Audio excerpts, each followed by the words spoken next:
Hello, and welcome back to another episode of Critical Reactions with your host, Bryan.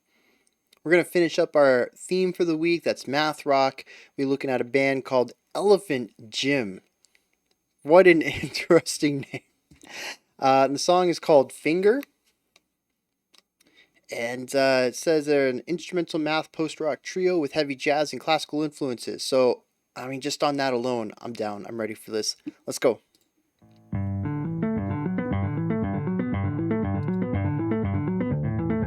On a bass, no less. Beautiful. Great tone, too.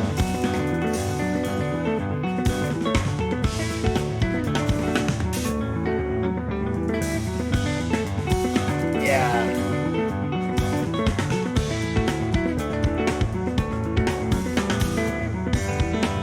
I love how the drum occasionally gives the two stringed instruments a chance to gives them a little bit of space. Might have just been the intro, but I love that.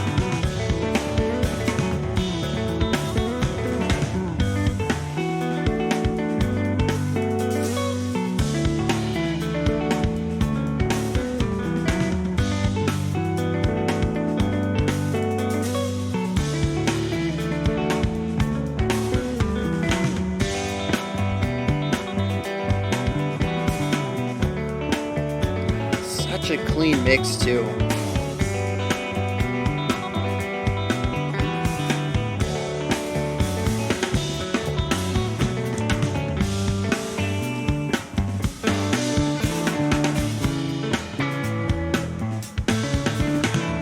Yeah.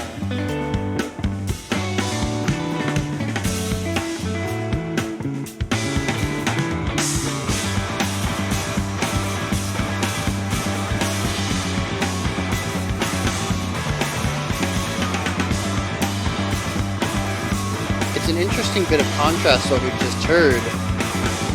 Maybe I gotta warm up to it though.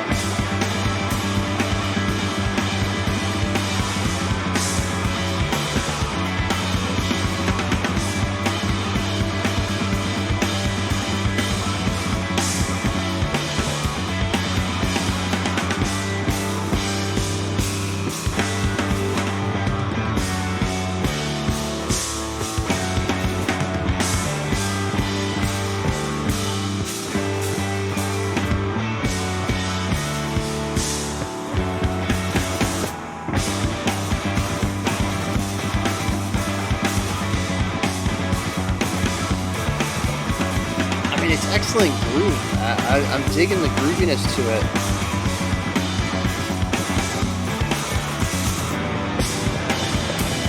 Dang!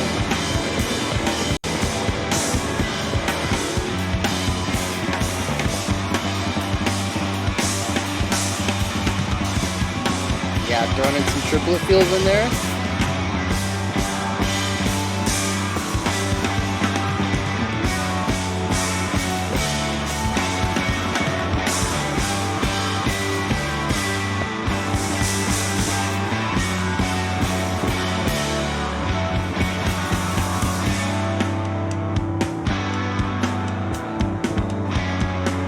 It's interesting how this whole song has been in 4/4, even though there's patches that are really pushing the limits of what 4/4 can be.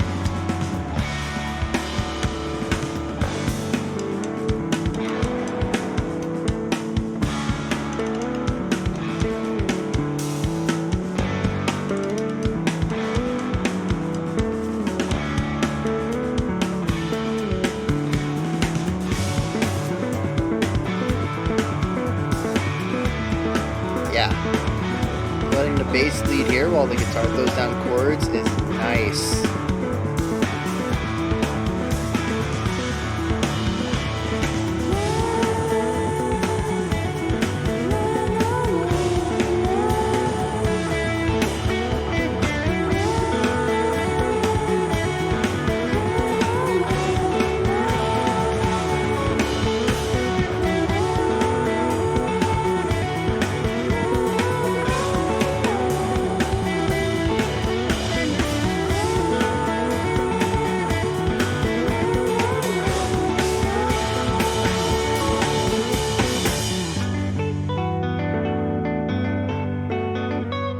really wanted to make sure that cymbal quieted up.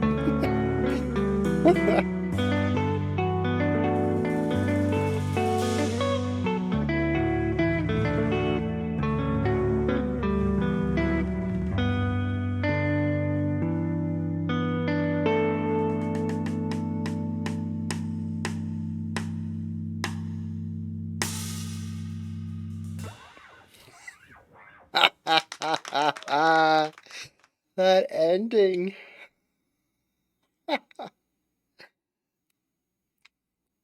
Oh man. Even if I didn't enjoy the song, that ending would have been more than I needed to have been happy to see that. It so they have this like massive almost like decrescendo. We got this retardando going on. They're getting quieter, they're getting slower. Um and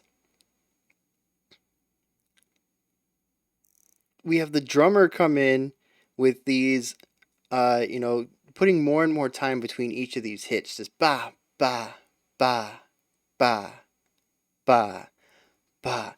And maybe it's just because of the music I've listened to growing up. I'm kind of conditioned for when a drummer is putting these, slowing down their roll, it's coming down to do a big emphasis, like a brah. We get like a nice, like a flam hit or like a roll into a hit on a snare, and we get a nice big punctuation point at the end of the song, and then it was just like, uh, again, I don't know if that's what they were necessarily aiming for, but bringing my own expectations to this, it was a hilarious moment of undercutting my expectations and doing the exact opposite. Man, it just felt like such a buildup of energy there, which is honestly the opposite of what should happen. It's really only through what I've listened to and kind of seeing a pattern in what other bands do and sort of it becoming a musical trope that I expected something that really is the opposite of it. When you slow down your hits, you're really losing energy. So yeah, that's I never thought about that before. Interesting. So yeah, so the description: math post-rock trio with heavy jazz and classical influences. Definitely the math and post-rock I can see here. We bounced between those two ideas pretty much on the nose. There was the math rock section, then the post-rock section, then we went back to the math rock section. Um, they didn't blend them, at least in this track. It was really two separate ideas. And for anybody who might be new here, I'm not trying to, uh, you know, be. I am being critical. That's the point. I'm providing criticism here. I'm not trying to tear apart the song by saying that it's two separate things, and that they should have, combined them, whatever. This is one song I've heard from the band. They have probably a much larger discography, a much larger library of works. Who knows what they've done? Well, obviously, maybe people who listen to them. I don't know what they've done in other songs. I'm talking about this one specifically. I think it's interesting that they do so heavily split the two ideas. I also don't think they work well together. I honestly don't. Um, I appreciate that they're doing it.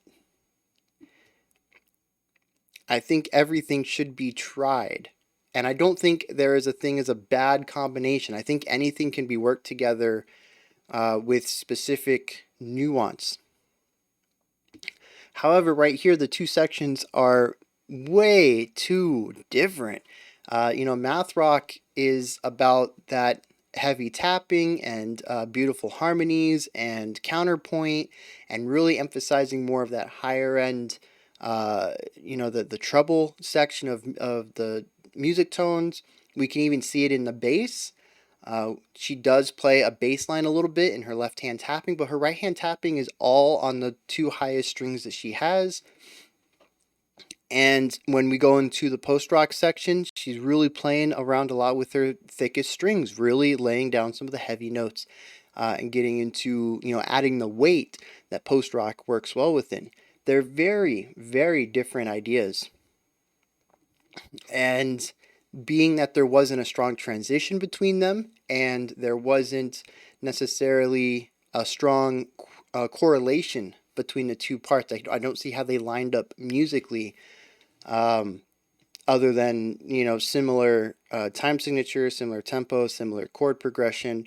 The foundational work was the same between them, but there weren't any musical ideas that were passed between them. It makes the post-rock section feel out of place, sandwiched between these two, bright math rock sections.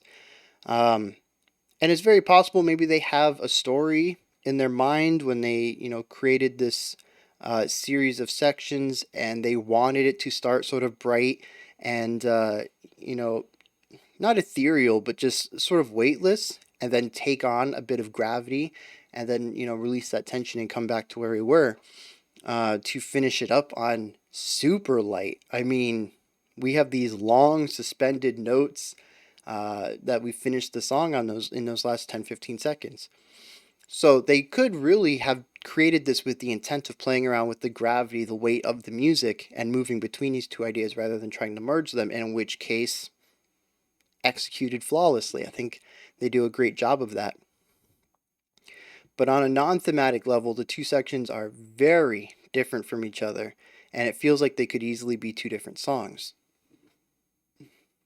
Now, with that said, usually my approach to math rock is observing the technicality of it. And this is no different. The bass tapping is great. The guitar work is great. There's some really nice runs in there. There's some really cool chordal things that are going on. And just not even just the sounds they're making, but watching his left hand at the beginning there, and watching how he stretches it and compresses it, and plays around with frets that are next to each other or very stretched out from each other. There's a lot of really cool things going on, just that and the performance aspect of it. But then it's also creating these beautiful chords, and I think there's some really nice jazz chord influences in there. I wouldn't say that any part of this really stood out to me as jazz based, but there were some jazz flares in the chord selection. And I think that's just kind of a part of math rock. I noticed the same thing with Covet and Sean. Invalids even had a little bit of that, even though they were kind of pushing a little bit more into the rock punk kind of idea, not so much jazz influenced. But you get those really colorful chords that jazz is just loves to work within. And that really brings about some of the interesting characteristics that math rock, at least the limited exposure I have, that they like to live within.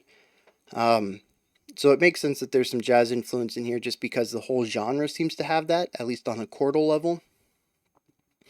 But yeah, just the technical level there, watching the drummer do his thing, and the musical sense that the drummer has, I think is super important. Right there at the beginning, he kind of showcased exactly what he's all about. He lays down these nice little fills, and then gives like 2 or 3 beats for the instruments, the guitar and the bass, to kind of shine a little bit, to give them some space and let them do their thing before the drum came back in and did a nice little thing. And then if you pay attention to the drums throughout the song, you'll hear these little these little ornamentations, these little embellishments, kind of keeping the time, and then put like a nice little fill in here, or even just, a random hit. We were doing, 1/8 notes, and then he does like 3/16 notes, and adds just a little bit of spice to what he was doing. Just fantastic musical sense in the way of not just playing the rhythm, but also creating music with the tones and the timbres that he has available to him in his kit. Just he's got a great mind for that. It's not technical on the fact that it's fast or visually impressive, but it's the subtle nods that he adds to the song that really creates more of a richer atmosphere and a richer texture to what's going on. So all 3 of these people are extremely talented, and they showcase it in the first minute or so. Now, the other side of this talent that I want to talk about is the post-rock section. I love how they can create this beautiful flowing music 1 second, and really dive into textural stuff the next. That's sort of the flip-flop here, is that the two math rock sections are focused on melody and the middle post-rock section is focused on texture. And it's cool how they can just kind of flip the switch and move into that new idea. And you can see it in their bodies too, especially the bases was hyper animated at this part. But I love how you can see in their bodies that they're getting into the music. The beginning is all about the beauty, and you can kind of see a little bit of swaying in the guitarist, and he's just kind of grooving with it. But then when they hit the, super textured, post-rock section where they're really just playing a couple of notes back and forth, and sometimes even just one note, just hammering away at it, you can see their, full body. The actions are a little bit more violent. They're more sharp. They're less fluid and calm. And it's really interesting to see the switch flip in their brains when they're performing this stuff. And I think it's also cool just on the composition side. I have a tough time writing texturally, and part of that's just a lack of experience. I've always, really focused in on harmony and chord stuff, and focusing on how notes relate to each other and the tones and textures that you can get out of that. Not so much on sonorism, or what I call in metal the rule of cool. Does it sound cool? That's what we're going to play then. There's no theory behind it. You just like the way it sounds. And that's what post-rock really dives into. Does this sound cool? Is this the feeling that we want to get out of the music? Is this weighty? Is this heavy? And I have a tough time moving over into that. Like I said, some of that's just experience, but I've still given it a shot, and I don't feel like my compositions in that style are great. It's just something I have to practice at. And I am a bit envious of people like this who can do both very well. Their melodic aspect and their harmonies and all that is done very well. I love those sections. They're gorgeous. They're beautiful, fantastic counterpoint. And then they also have this mode where they can just flip into and just write this heavier, more textural stuff, really focusing on how it sounds, rather than maybe some of the theory behind it, or picking specific notes because of the way that they their relationships with other notes. Maybe that the guitarist is playing, the bass is going to play this because they know that these two notes work together to create this specific sound. And it's just, I'm impressed by that. They're not the first band on the channel to do that, but it is something that stuck out to me this time that I felt I needed to comment on, because it is something I'm trying to aspire to. I want to be able to do both sides. Yeah, I think that's going to wrap that one up then.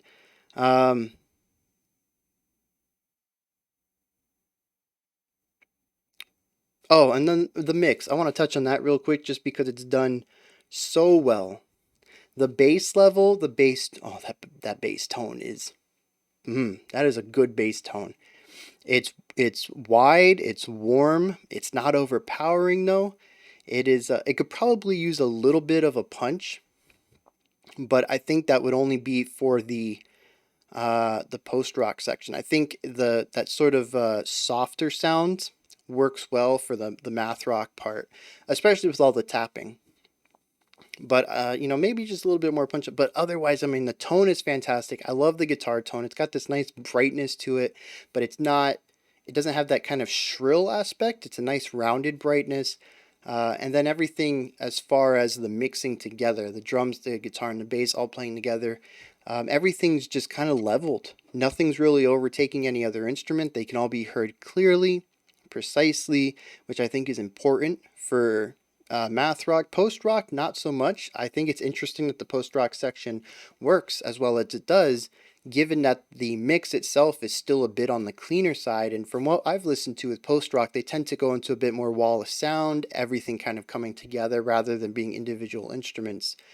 And maybe that's one reason why I think that post rock section works a little better for me than other post rock I've listened to, other than the fact it was shorter. Post rock is, it can be a lengthy genre, but it doesn't go for that wall of sound. It takes the compositional ideas of post-rock, but keeps that cleaner the cleaner mix that math rock is more known for. But yeah, everything's just kind of laid out really nicely. Everything has its own position in the sound. It all comes together to form, a really nice tune, but you can also hear each of the individual instruments quite clearly as well. So yeah, I enjoyed this for the most part. Like I said, I'm still a bit iffy on the switch into post-rock and then out of. I wouldn't mind possibly hearing them combined, or maybe having a bit more cohesion between them, maybe having a stronger transition between the two ideas to kind of see how one evolves into the next, if they want to keep the two ideas separated. But I mean, regardless, I still enjoyed my time listening to it, and I'm walking away from this wanting more. So that's a win in my books. This is where you guys come in, though. Hit me up in the comments. Let me know if you enjoyed this one. If there's anything that stood out to you that maybe I didn't talk about, anything that you want to bring to my attention, anything that you just really loved, you agree with me on. You're like, hey, I want to let you know you were spot on with this. I completely agree. Go ahead and drop those kind of comments. Also, you can let me know if I'm wrong. I usually say if you got something positive, but if you disagree with me on something, be civil about it. I'm open for conversation. Let me know. Above the comment section is a description box, and there is a link for a Linktree, which will take you to a menu with icons and buttons for anything related to the channel. You can access my Twitter, Patreon, Discord, special selection requests, all sorts of stuff from the Linktree. Everything is in there.